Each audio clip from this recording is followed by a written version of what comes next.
Hi everyone. Today in this video we are going to discuss about Olanzapine. What is the mechanism, side effects, precautions and uses of Olanzapine? What is Olanzapine? Olanzapine is one of atypical antipsychotic, commonly known as AAP. Otherwise, this drug is also considered as second generation antipsychotic, SGA. We know that antipsychotics are classified into two categories, first generation and second generation, otherwise typical and atypical. So among the atypical antipsychotics, Olanzapine is one of the drug. Since this drug is an atypical antipsychotic, Olanzapine shows somewhat less extrapyramidal side effects compared with the typical antipsychotics. So today in this video, let us see how this drug acts, what are the side effects, precautions and clinical use of this Olanzapine. What is the chemical nature of this drug? Already we have seen Olanzapine is a thienobenzodiazepine. It is formed from the two heterocyclic ring systems. So this is the one of the heterocyclic ring system and this is the another heterocyclic ring system. These two ring systems are going to be fused such that they are going to produce a ring system like this. This is the thienobenzodiazepine. So it is simply a fused ring system of thiophene and benzodiazepine. But how they are going to be fused? In order to show the point of fusion, so let us start the numbering to this thiophene. This is 1, 2, 3 and so on. Similarly for the benzodiazepine, let us give the name to the sites. We have to start the numbering from the saturated nitrogen. So whatever the side attached to this nitrogen is nothing but the A side, then B side, then C side and so on. So here thiophene is fused with the 1,5-benzodiazepine. So we have to write thieno 1,5-benzodiazepine. The second and third carbons of the thiophene are fused with the B side of the 1,5-benzodiazepine, which we can indicate as 2,3-B. So this ring system is the thieno 2,3-B 1,5-benzodiazepine. This ring system is present in the Olanzapine. Now this is the structure of Olanzapine. Already we have seen that the ring system is thienobenzodiazepine. To this ring system, let us give the numbering and we have to give the preference to the sulfur. So let us start the numbering here. 1, 2, 3, then 4, 5, 6, 7, 8, 9 and 10. So this is the numbering to the main ring system and this ring system is nothing but thienobenzodiazepine.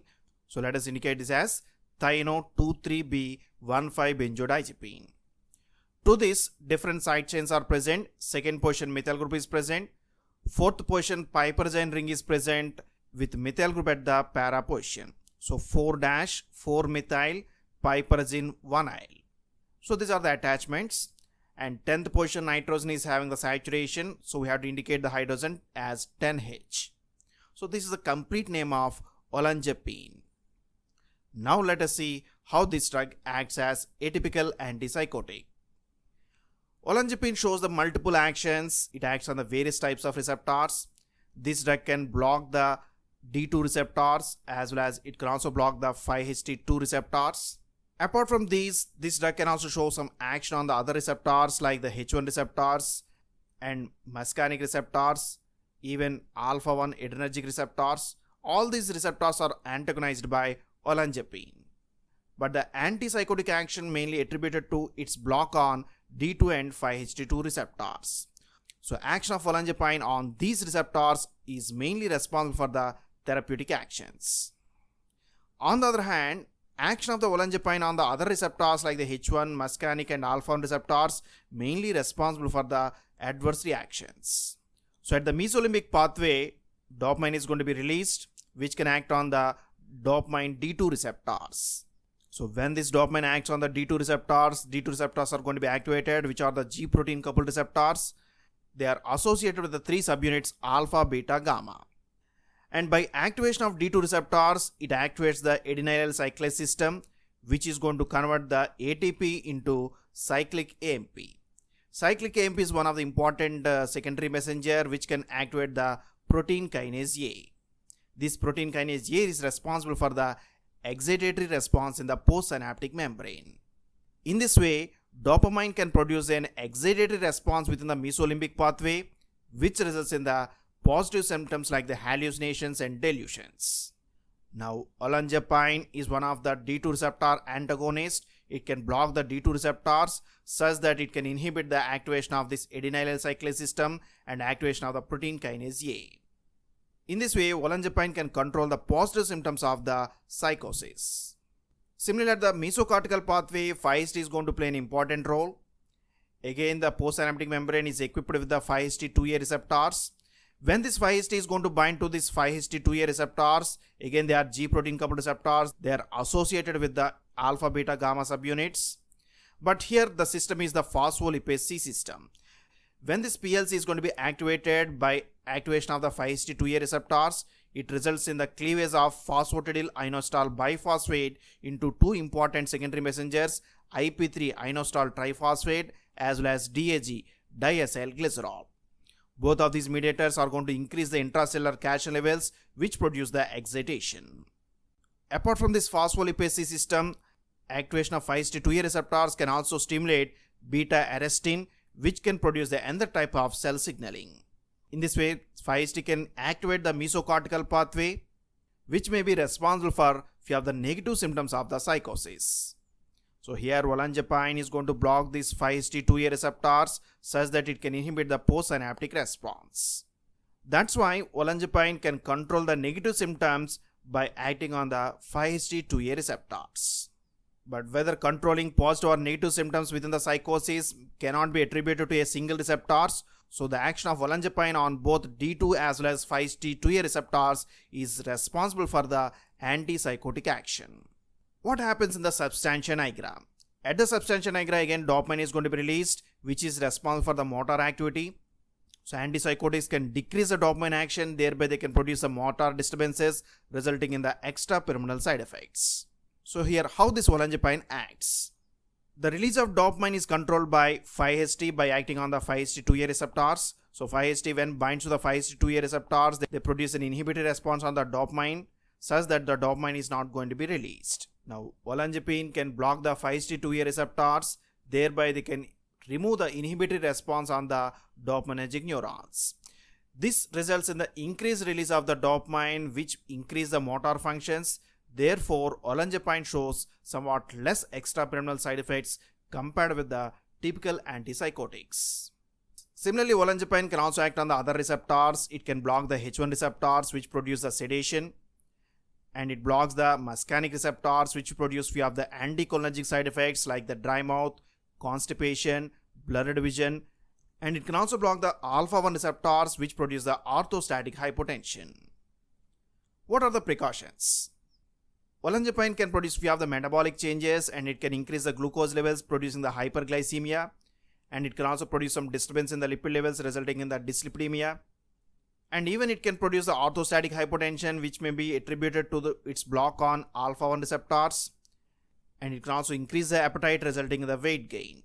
All these are the important precautions that should be considered when this olanzapine is used for long-term treatment.